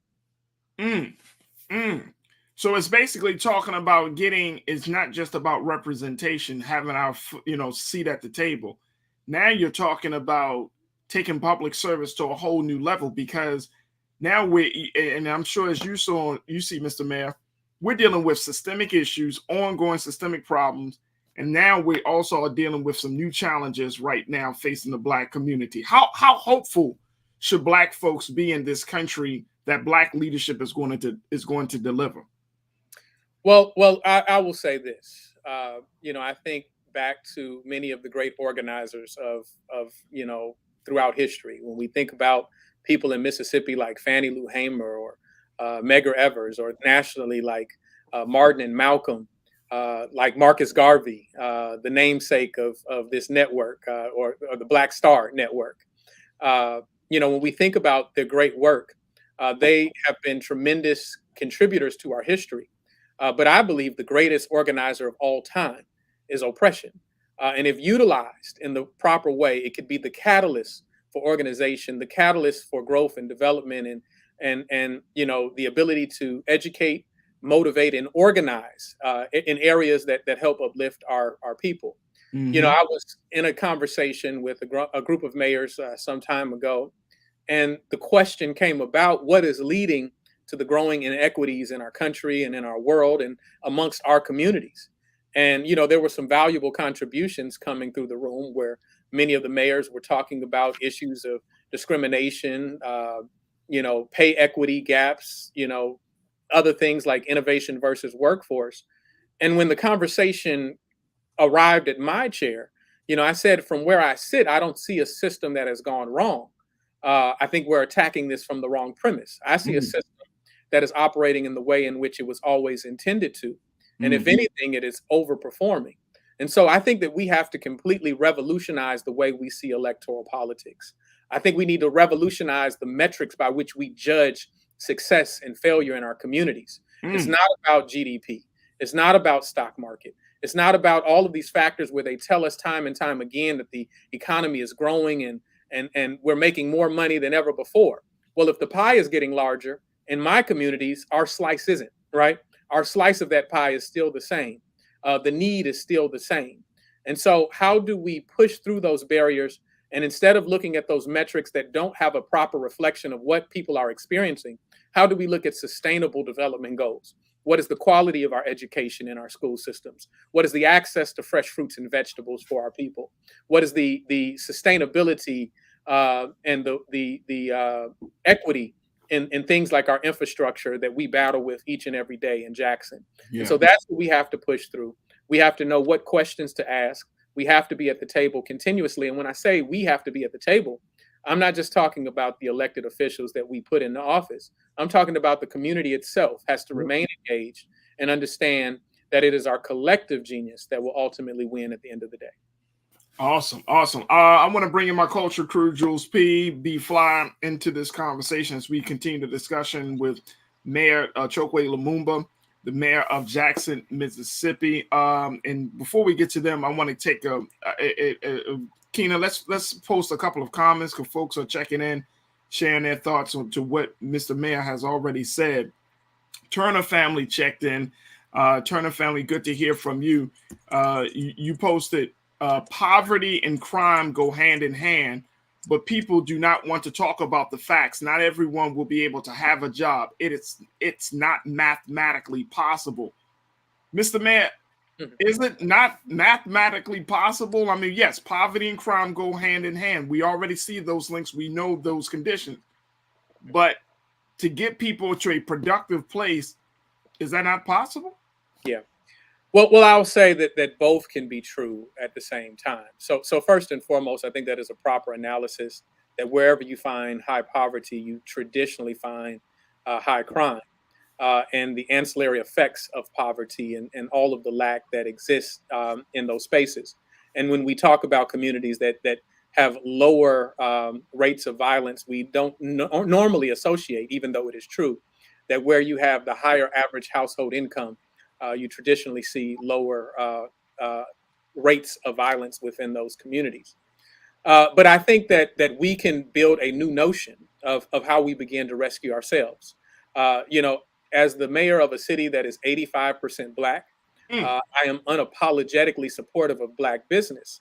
I tell people that, if 85% of your population is left-handed, then you need some left-handed jobs, right? We have to understand that the equation is a little deeper than that when we look at the fact that we exist in a capitalist society. A capitalist society is about the exploitation of markets, right? We live in a country or we live in a world of abundance, but we operate from a place of scarcity because it is not economically advantageous to feed everybody, even though we have enough food to feed every family for, years and years to come, each and every day. But we as a country make the strategic decision that it is not profitable to do that, right? And so there are decisions that are made. But when I talk about rescuing ourselves, what we're lifting up in this dignity economy notion in Jackson is how we create and incubate cooperative enterprise, cooperative economics. So how communities can start rescuing themselves, realizing that where you see gaps, you can not only fill those gaps with worker-owned cooperatives, but it's also a means that people can not only decide how their labor, but what the fruits of their labor will be.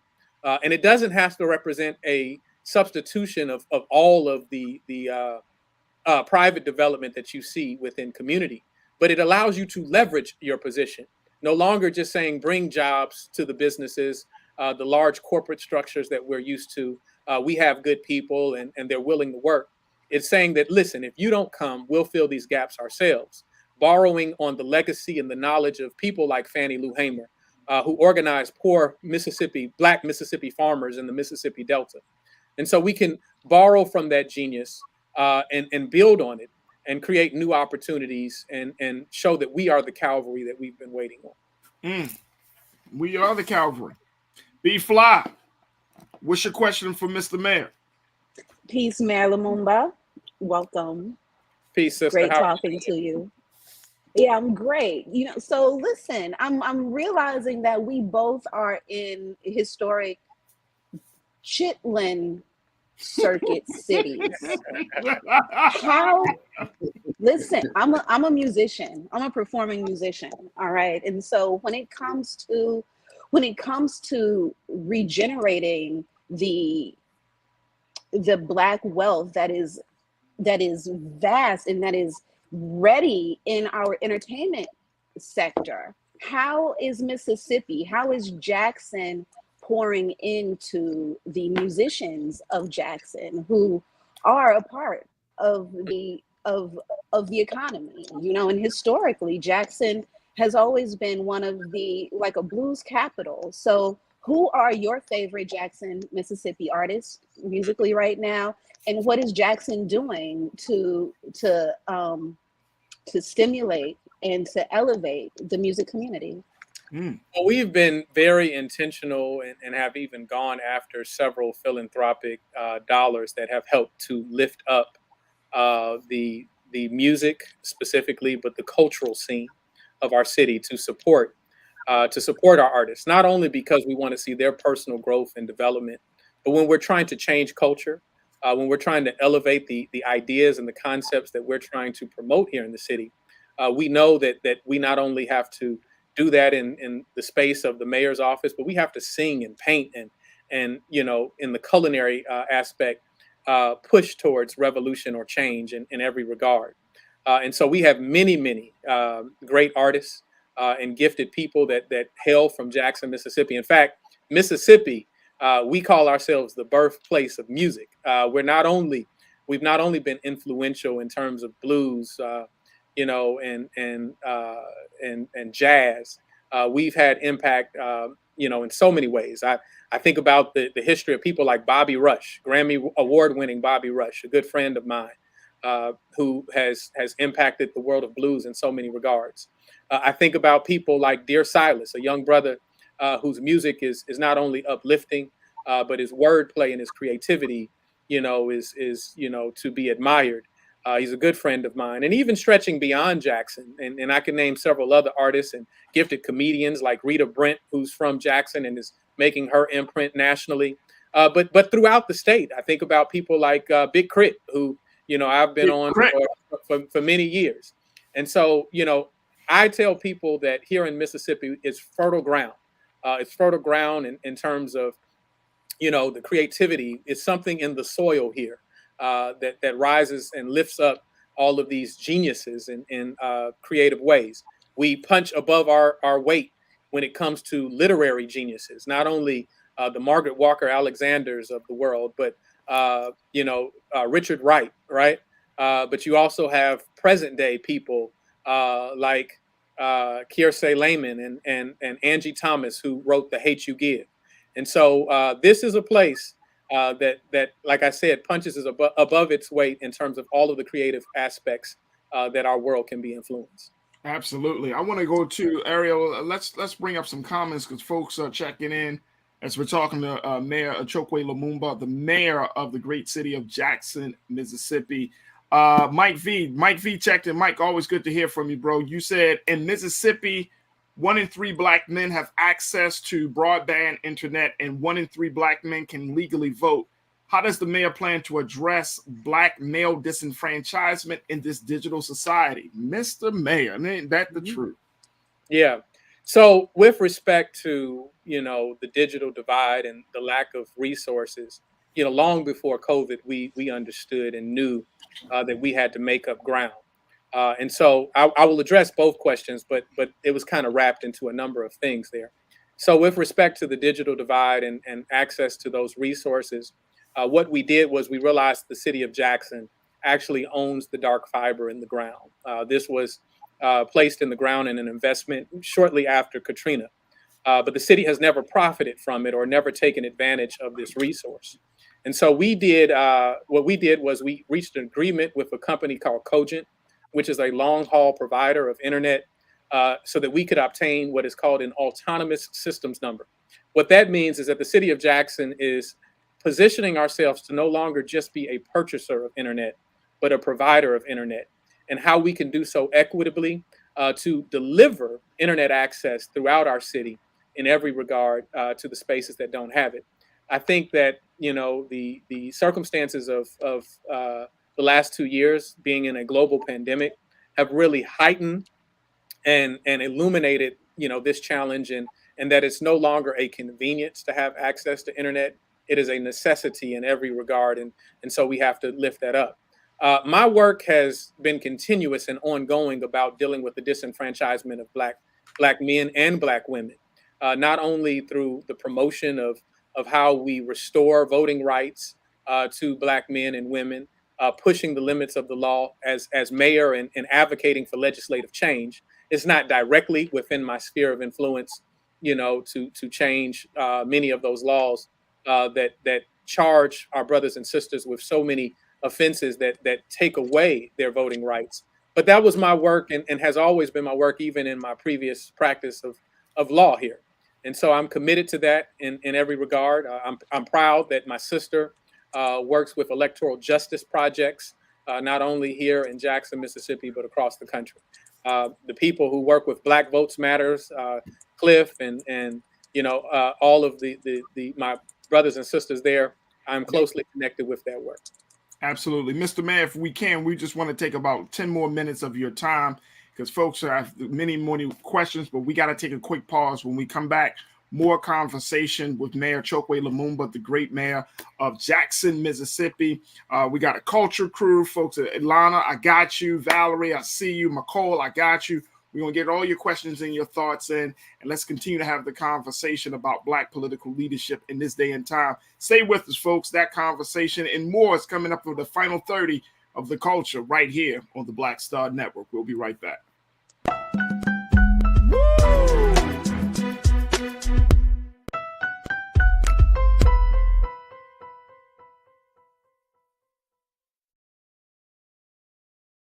Love our new Alexa. It's a Buick. Yeah, Alexa. Buick. Alexa. It's a Buick. It's an Alexa. It's a Buick.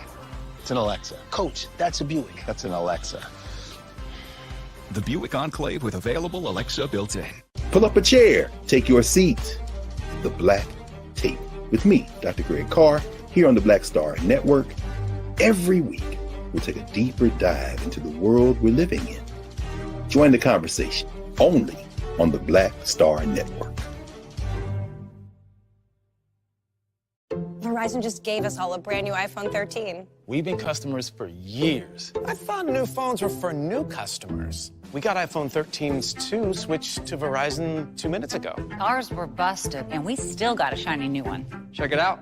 So wait, everybody gets the same great deal. I think that's the point. iPhone 13 on us for every customer. Current, new, everyone. On any unlimited plan, starting at just $35. All on the network more people rely on.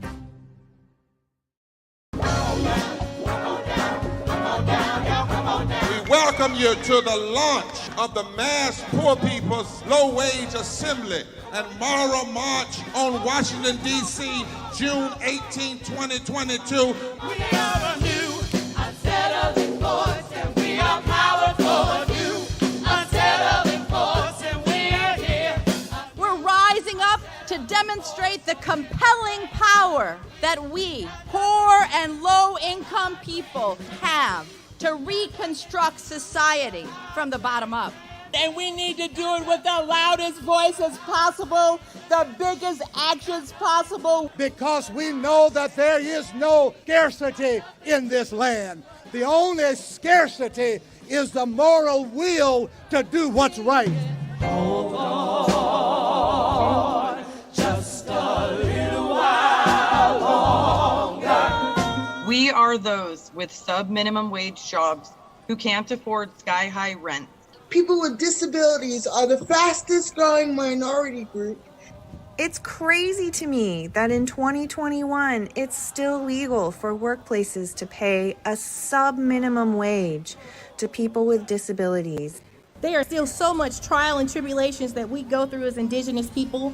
We can't get a decent wage to sustain ourselves, nor can we get adequate housing. Veterans across this nation say enough is enough. We can't pat essential workers on the back on one day and then cut their health care the next day. Health is a political choice. What more do I need to do to prove that my voice is just as valuable as anyone else's? There are still forces in denial that would try to slow walk our transition to a clean economy and a just future for us all. We have an immoral system run by immoral people. But together we walk, and we fight. It's time for a change! Reconstruyamos esta gran nación! See, we are people of resilience as we fight these interlocking injustices together. When we work together, mobilize together, and rise together, we become a voice for the voiceless, and we become an agent of change in a time where great change is needed. We need the third reconstruction to ensure that deaf people, people with disabilities, and all people can have the right to live and to thrive. We know what they are doing, but the question is, what are we going to do? Reconstruction begins when we change our mentality and say it's time for you to get your foot off of my neck.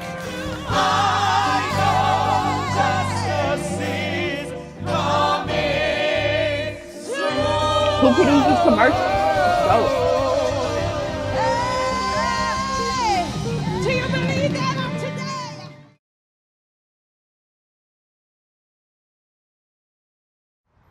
How about sushi? I just had sushi for lunch yesterday. How about tacos? Automatic emergency braking, one of 6 advanced safety features standard on every 2022 Chevy Equinox. Find new technology. Find new roads. Chevrolet.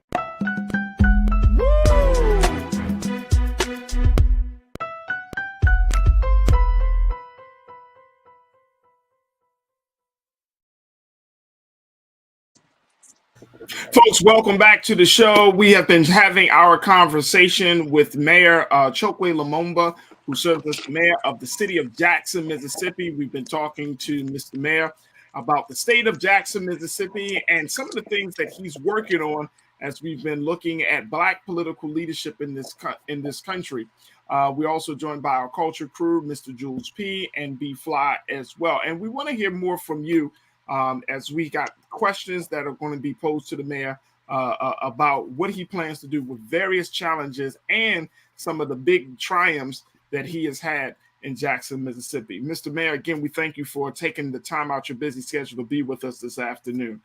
Mr. Mayor, yes, sir. Mr. Mayor, one of our loyal watchers, Lana, she checked and she said, I want the mayor to speak on the JSU impact, considering the momentum Coach Prime is bringing to JSU. How do we use that leverage to change the Jackson community to one of Black pride versus crime?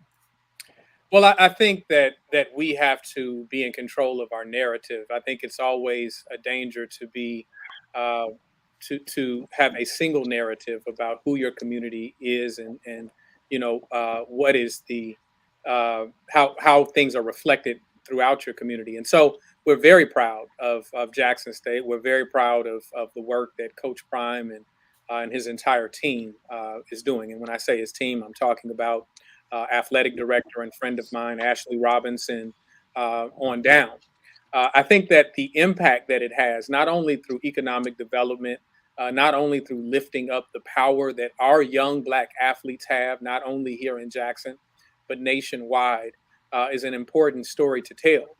It not only has the ability and has already brought into fruition lifting up several components of our city, but it also tells the story of our young people who are going into, their athletic endeavors at various schools, that they can choose HBCUs, right? They can choose our institutions, that the spotlight and attention can still be driven to them, and their aspirations that reach beyond their collegiate careers can still be promoted and lifted up.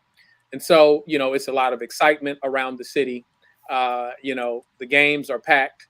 We are competing, literally. Our experience was on the same weekend that Mississippi State played the University of Alabama, Jackson State played Alabama State, and there were more people in Jackson, Mississippi that were at the Jackson State-Alabama State game than at the SEC game that was in Starkville, Mississippi.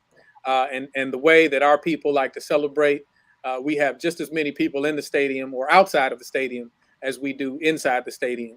And so it gives a sense of place to our city. It's not only about football, it's not only about the band, but it's about the culture and the engagement that is unique to spaces like this and to our communities. And it's a beautiful love fest in all regards. It's a unity fest. And so we're happy about it. We want to build on it. And we also, we love to see it at other institutions. We're not selfish about that. We just want to be able to generate, like I said, this narrative that our young gifted athletes can stay at the institutions that were created to not only support them, but lift up the ideas and concepts that ultimately lift up our communities. Absolutely, absolutely. All right, Jules. I know that's also something that you were interested in. Any questions around that issue for you, brother? That's my question, pretty much word for word. So my question was basically about the impact that Coach Prime has brought with focusing the spotlight on Jackson as far as the city, and then the HBCU Jackson State, what impact that's had for Jackson, Mississippi. Yeah, as I said, it's had an immense impact. Jackson State games routinely are the highest revenue producing years each and every year. And so in a city that has dealt with, disinvestment, in a city that is starved to get the proper resources allocated through the state, anytime that we can, identify how we put our talents front and center and generate revenue that helps support the goals that we have, building up the infrastructure, building up the things that our people need. It's a beautiful thing. And so, we're truly excited about it. And I want to lift up some names that people don't hear. People like my friend, and of course, because I'm having this conversation, I'm losing it. But Cortez Bryant, who's not only Lil Wayne's manager, not only Drake's manager, but he's a Jackson State, he's a JSU grad, and so Cortez, through his relationships, was one of the first people to make the connection and sit down with me and talk about the idea of Deion coming to Jackson. I talked about our ADA, Ashley Robinson, who's a high school friend of mine, doing amazing work. And so I think that their vision and their ideas on this are greater than just having a winning football team in the SWAC. Their ideas are really demonstrating to these young athletes that they can be change agents and that they can produce and introduce something totally different than what we've seen in quite some time.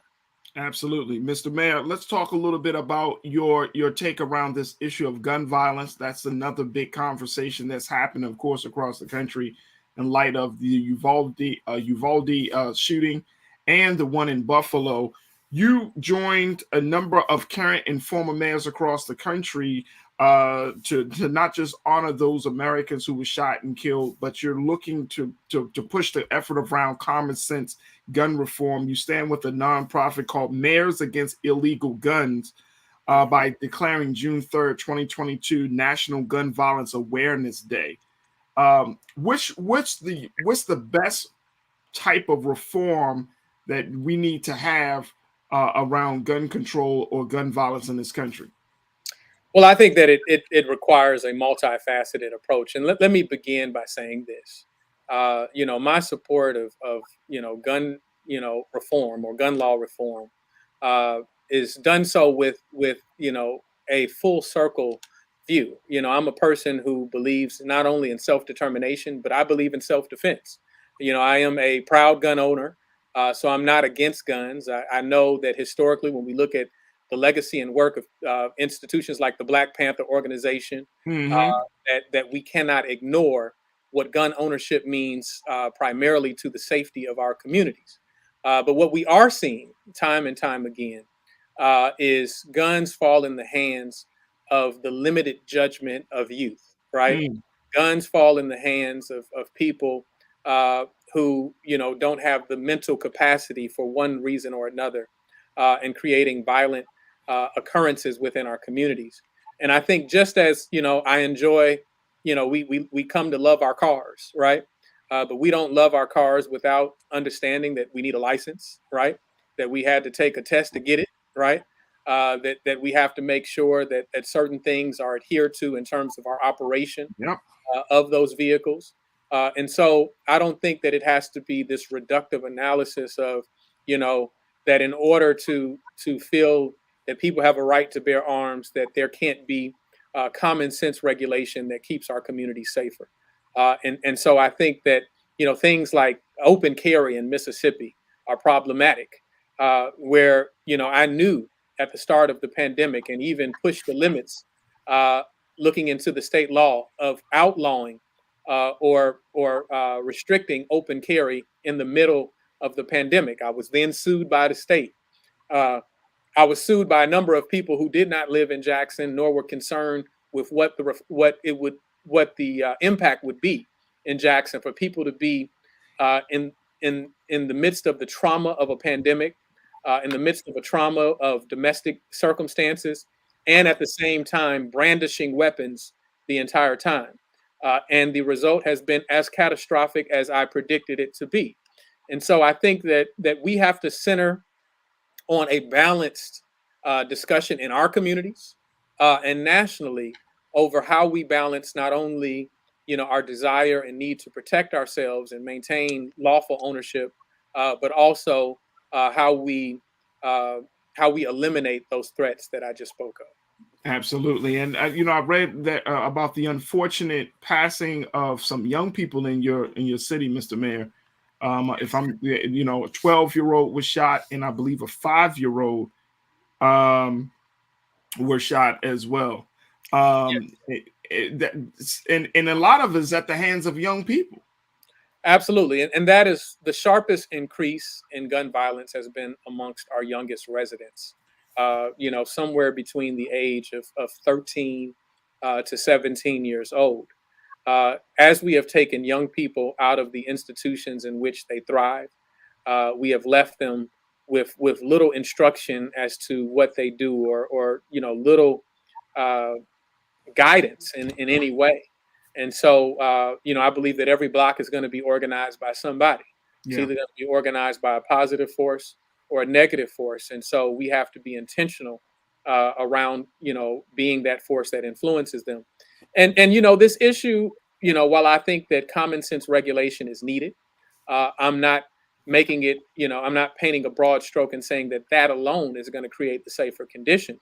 We have to invest time with young people and in communities that reduce the trauma that we see. And so we have to tackle this thing from a comprehensive view. And so not only am I supportive of common sense gun regulation, but I also am supportive of violence interruption programming, credible messenger programming. We are looking, communities time and time again are looking to implement things like curfews. I think a curfew without the proper, institutions to support how you deal with, children that are in a sense uh, walking or traveling aimlessly through your city, is that you have to have things like curfew centers. That when young people come in there, you have someone who's there to direct them, support them, identify what the gaps in their lives are, so that we can redirect them. Whether we're talking about gun violence or issues of quote unquote delinquency amongst young people. It reminds me of the words of my father. A young brother stopped me at the barber shop, and he said, while there was a whole bunch of discussion at that time about, criminalizing young brothers for having their pants sagging at that time, which I thought was a horrible idea. My father told him, he said, young brother, I'm not going to tell you to pick up your pants, lift your pants. He said, I'm going to lift up your mind. And if I lift up your mind, you'll lift up your pants. And so we have to, in every way, lift up the minds of our young people so that we give them the direction that they're so desperately deserving. I believe that young people yearn for discipline in their lives. And we are often failing to adhere to what they're yearning for, whether they know it or not. Yep, absolutely. Mr. Mayor, real final question. We got about 30 seconds. Patricia, one of our loyal watchers, Patricia Johnson, checked in. She said in our YouTube chat, Mr. Mayor, Father, this is what we have been talking about. Pass the knowledge to your offspring. Pass the knowledge. The conversation we're having right now has evolved. God is good. Your loving father was mayor, talking about the great work your dad did.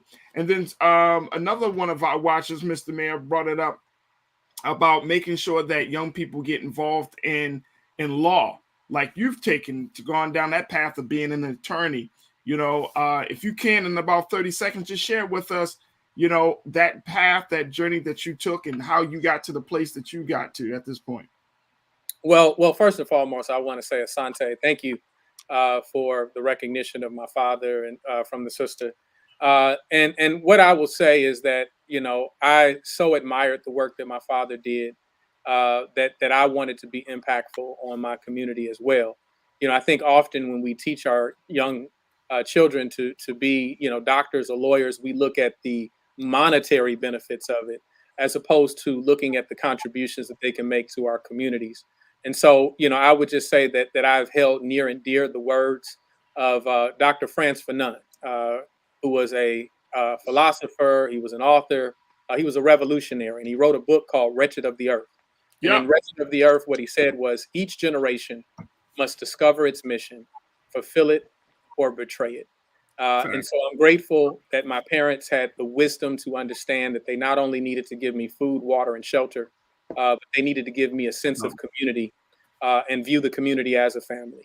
And so we need to not only promote and encourage the skill sets of our young people, but promote it for the right purposes. And so I thank the sister and whether they're lawyers, whether they're engineers, whether they're in any field of support to our communities, we need to teach them to do it in a way that is giving back to their people.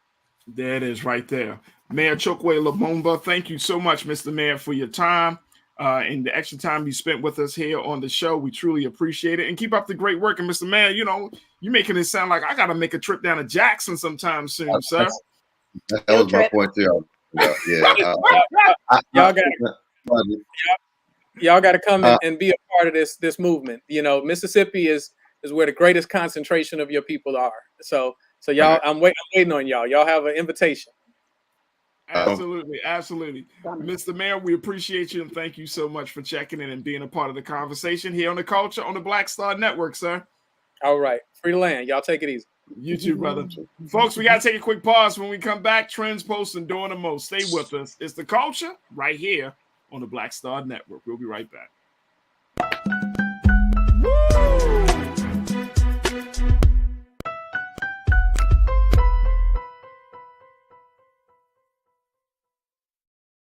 Hi, I'm Dr. Jackie Hood Martin, and I have a question for you. Ever feel as if your life is teetering and the weight and pressure of the world is consistently on your shoulders? Well, let me tell you, living a balanced life isn't easy. Join me each Tuesday on Black Star Network for A Balanced Life with Dr. Jackie.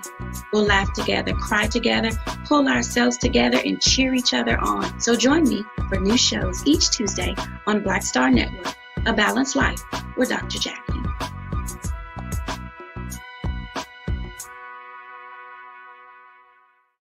Don't you think it's time to get wealthy? I'm Deborah Owens, America's Wealth Coach, and my new show on the Black Star Network focuses on the things your financial advisor or bank isn't telling you. So watch Get Wealthy on the Black Star Network.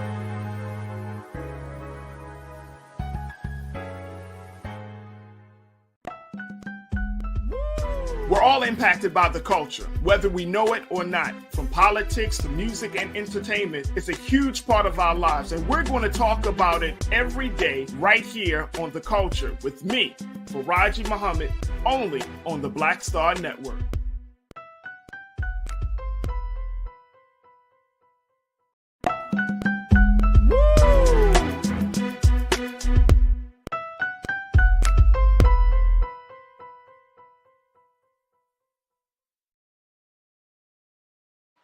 All right, folks, it's time for Trends, Posts, and Doing the Most. Let me bring in my culture crew here first and foremost.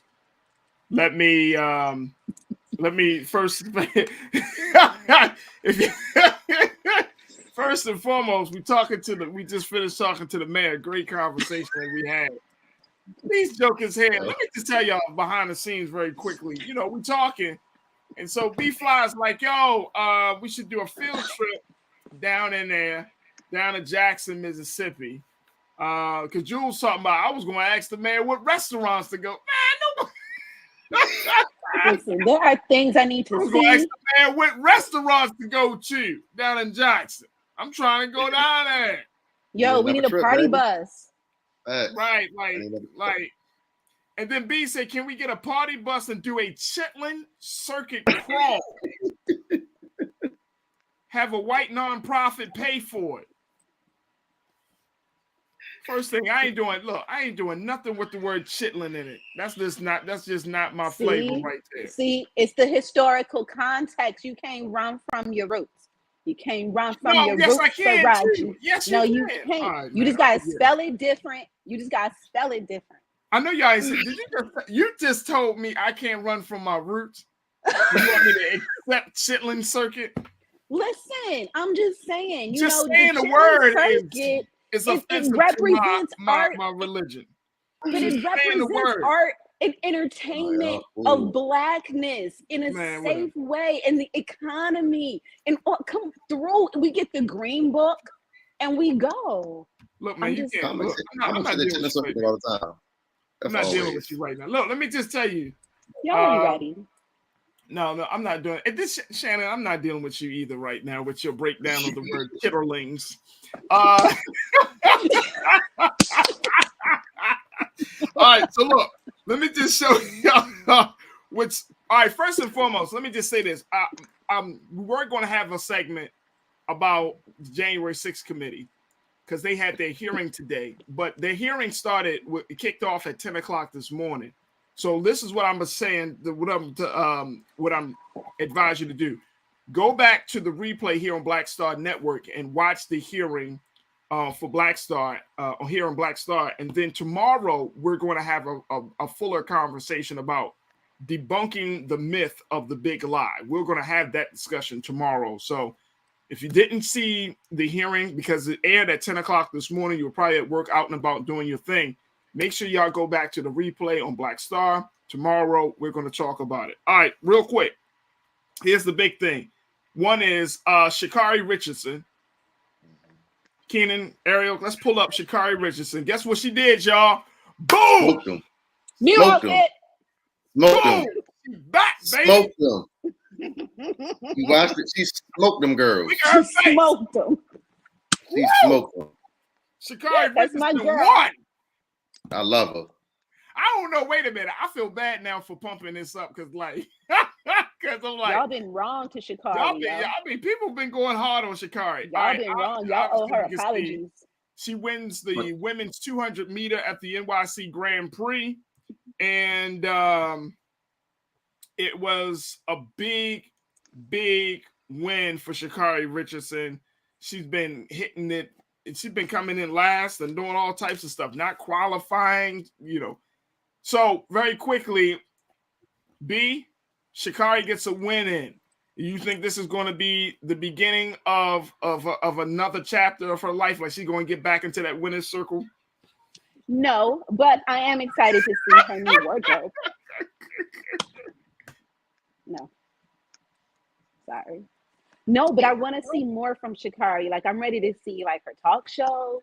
I'm ready to like go into her closet. I'm ready to like see who does her hair and what happens when like she's getting her hair done. I'm ready to see like her lace front technique. You know what I'm saying? Like I want to go in depth with like the woman inside Sha'Carri. You feels me? Yeah. Right. That's what I want. That's what I want to know now. I want more information that has nothing to do with track and field. So you don't even want to. You passed her career. You already looking at beyond it. Done with that. I'm done with it. I'm done with it. But I do want more. You understand? Like I feel like she's a rapper at the end of the day, and so like there should be a mixtape that's coming out. Like we should have a whole 360 deal right now with Sha'Carri. So I'm ready for all of it. I'm ready for the leggings. I'm ready for the bodysuits. Right. I'm ready for the wig collection. Yeah. I'm ready for the nails. You feels me? Like I just want now to be a part of her reality world because I'm sure it's amazing. Let me just tell y'all something. You said reality world. Why did my Real Brooklyn checked in and said Sha'Carri wears like 10 pounds of fake nails and makeup? Maybe that's why she wasn't winning. But she got to get her weight up. So she run with Come all on, of Brooklyn. it. I'm just saying, like I love it. I'm here for Sha'Carri and all of her Black woman contradictions. Come through. As long as she wins like 1 in 5, then That's then terrible. she'll still be. What but are you it's talking still about, relevant. B? You listen. You know what I'm here for. Winning 1 in 5. You know what I'm here for. Okay. I'm here. Look, B other parts of Sha'Carri.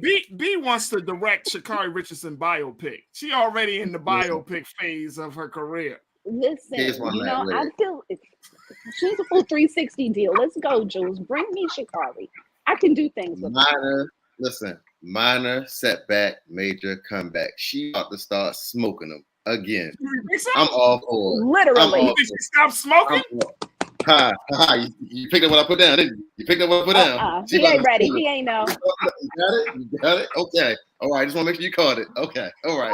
I got it, Jules. I got you. Come on, Jules. You think she's going to have like a comeback tour? Because I feel like one thing you can't take away is talent. So regardless of all the off the field everything, she came in last, but I mean again, like who doesn't, like everybody has a minor lapse. I feel like with training you get right back to where you can't take away speed. That's one thing you can't take away from a person. but it's all about your training to get to that meet. No, technically, you can slow down. No, bro. I mean, later in life, yeah, I get it. But what I'm saying is as far as if you have the speed and your prime currently and you're working towards that goal, that's something that shows your work ethic is what shows by you finishing in those second, third, and fourth or last places. So once you get back to focusing on the goal of getting to the Olympics, I'm all full support for it. You got another 3 years. I got full support behind her. Listen, I want to see her on Real Housewives. I want Sha'Carri on Real Housewives. Oh, I forgot. Hold on. Well, look, let me say this that I think that at this point, if she can get this, all it takes is one win sometimes. You know what I mean? You got to get back into it. You get one win. You get that one win, you got the momentum, you know what it takes to win. Boom, stay on that regiment, and then you're gonna start collecting the medals. That's all it takes. That's all it takes, man. Tiger Woods, prime example. I mean, all them years that he went without qualifying and winning, and then he finally won one a year ago, and that put him right back into the forefront again. So it's all like right back on time. Right. All right, so here's the other thing. If everybody did not know, did you know that there's a black woman that will be, if this deal goes through, will become part owner of the Denver Broncos? Her name is Melody Hobson. She is an investor, and she's set to become the first black woman to have an ownership stake in an NFL team. Check this out, y'all. I want you to pull up Keenan and Ariel, pull up the Essence story around Melody Hobson. She is the co-CEO of Ariel Investments, and she currently is working with the family of Sam Walton. And if y'all don't know, Sam Walton is the guy that started Walmart and Sam's Club. Well, the heir of the Walmart empire is Rob Walton. He's planning to buy the Denver Broncos for Jules, check this out, $4.65 billion. I saw. $4.65 billion. Check this out, though. Mr. Walton put it out there that this sister here, Melody Hobson, is going to be a part of this ownership group. She will become a minority owner, and she's 53 years old, and Mr. Walton says that beyond her role at Ariel, Melody is an influential leader in corporate and civic organizations across the country. She serves as chair of the board of Starbucks Corporation and also a director of JP Morgan Chase. And he also said that after this also came after the Broncos announced that they were up for sale in February, and so the team's ownership is currently pending, so it will include two women, Carrie Walton Penner and Melody Hobson, and then it will also include some guys into this, Mr. Rob Walton. But do y'all know who her husband is? Y'all know who her husband is? Because I was trying to figure it out, B and Jules. Like, why this sister? And I'm not saying her husband was the reason. Yes, stop.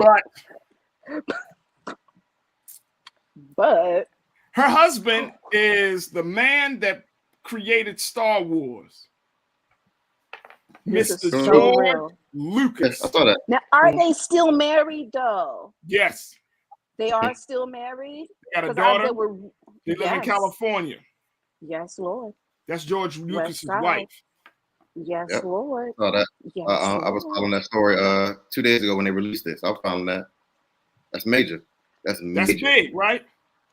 That's real big. So if that deal goes through, she'd be the first black woman. First one.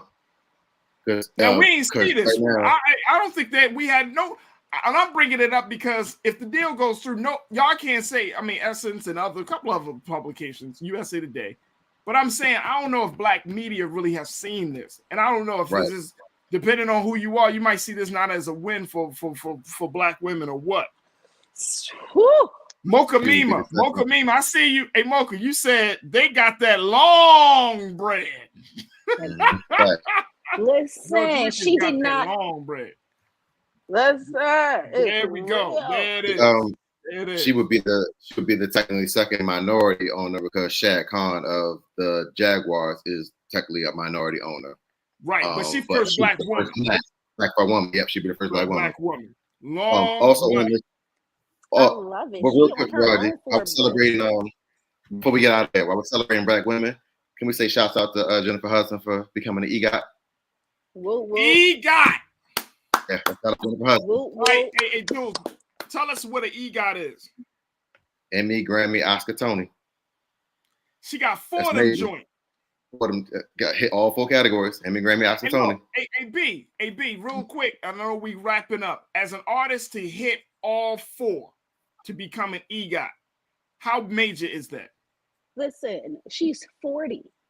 Like, it's Right. massive. It's massive, you know? And so, but this is a part of the Jennifer Hudson effect. You know what I'm saying? Like, she defies odds. She literally, you know what I'm saying? Like, she wages war with Beyonce and wins. The enemy literally tries to take her down and slaughters her whole family. Jennifer Hudson's relationship with the Most High is one for the books, like straight up, you know. So way to go, Jennifer. Like, you know, I don't know who you are in the real world. I'm telling you, that's a great point. That's a great like point. It's so real, you know. Like, this is either a very much prayed up woman or she has sacrificed her whole soul to the Illuminati. Whichever one, you know, way to go, Blackness for the win. Some people would say the latter.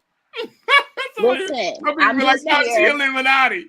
Ain't no black woman giving you your ever be an EGOT options. in 2022. Again, shout out to Melody Hobson and shout out to Jennifer Hudson. I love some black women. I love black women. Yes. I love it. Hey, forensic said, forensic accountant said she stayed away from cocaine. Damn, bro, that's a low bar. It's real. Yeah, I mean, that's real. I guess. I mean, forensic. Forensic is the name, I guess. I mean, I think that if you stay away from drugs in general, some good things may come into your life. You said specifically cocaine? Specifically cocaine. I'm sorry. I need to see this. Specifically. Wow. That's specifically cocaine, Okay. not heroin. If you're doing heroin, you're pretty successful. Cocaine take you down. Listen. When you're black, there's a different black code of conduct, clearly. Okay. Hey, Chappelle Show, cocaine is a hell of a drug, baby. Oh my gosh. All right, y'all. I'm done. I am done with y'all. I appreciate y'all, man. B Fly. Co-founder of Blackwater Production House. My man, Jules P, Mr. Jules P, who is an artist and an activist and an all-around good brother. Appreciate y'all. Thank y'all so much for being so good for the culture today. Yo. Shout out to baby girl for graduating high school. She graduated Western this weekend, had a prom Thursday. Shout out to baby girl graduating high school. Yay! Shout out baby girl. There we go. Give it a good shout out. All right, folks. I'll see you, God willing, next week, folks. Let me tell you something. Exactly, B. Exactly. All right, folks. That's going to do it for me. It is our time. I want to thank all of my fantastic guests. Ruquan Brown, Mayor Chokwe Lumumba, and Karen Marie. Thank you for being a part of the conversation. And most importantly, thank you for tuning in. Folks, this is why we have this. This is what we do. Make sure y'all support Black Star Network at blackstarnetwork.com. Support us. We are looking for your continued support for Black-owned, Black media, unapologetic, unfiltered media. We want your support. Financial support is absolutely encouraged, but even if you can't give us the dollars, you can certainly give us your attention. Yep, we pay. You pay an attention. That's how it is. So just let your family and friends know that Black Star Network is on, that the culture is moving forward. We got so many great shows that have come out. Of course, you know it. And just continue to support us as you have been doing and letting your friends and family know that this is the place to get that news about Black folks that you won't get anywhere else. So that's all can be found at blackstarnetwork.com. I want to thank my fantastic team, Joel, Shannon, Ariel, King Keenan. Thank you. And again, we want to thank you for tuning in. Stay tuned. 6 o'clock Eastern Standard Time is my big brother Roland Martin Unfiltered. As always, never be afraid to challenge what's wrong, stand for what's right while being yourself in the process. God willing, we'll talk tomorrow for another exciting edition of The Culture right here on the Black Star Network. Peace.